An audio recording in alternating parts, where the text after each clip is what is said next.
10 ஆண்டு கால அதிமுக ஆட்சியில் அத்தனை பேரும் சம்பாதித்தார்கள். 2011 முதல் 17 வரை, 17 டிசம்பர் தானே இந்த அம்மா இறக்குறாங்க, 17 வரை சம்பாதித்த அத்தனை பணத்தையும் இவர்கள் தோட்டத்தில் கொடுத்துவிட்டு, தோட்டம்னா எந்த தோட்டம்?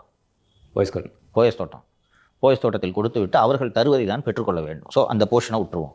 17லேருந்து 21 வரைக்கும் there is no concept of party funds. அந்தந்த மந்திரி சம்பாதிக்கிறது அந்தந்த மந்திரி. எடப்பாடி தலையீடு. ஸோ எல்லாரையும் சம்பாதிக்க விட்டுட்டு தேர்தலுக்கு பணத்தை எடுங்கன்னு சொல்லும்போது பாதி பேர் செலவு பண்ணல. பெரும்பாலான தொகுதிகளுக்கு எடப்பாடி செலவு செய்தார். மீதமுள்ள தொகுதிகளுக்கு செலவு செய்தவர்கள் தங்கமணி மற்றும் வேலுமணி. சரியா? நல்லா சம்பாதிச்சதில் ஒரு அமைச்சர் MC சம்பத் 10 விசா எடுக்கல, இன்னைக்கு வரைக்கும் எடுக்கல.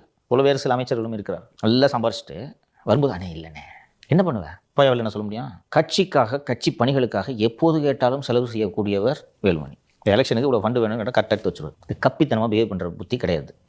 சம்பத்தெல்லாம் இண்டஸ்ட்ரீஸ் மினிஸ்டர் இவ்வளோ ஆச்சாங்க தெரியுமா?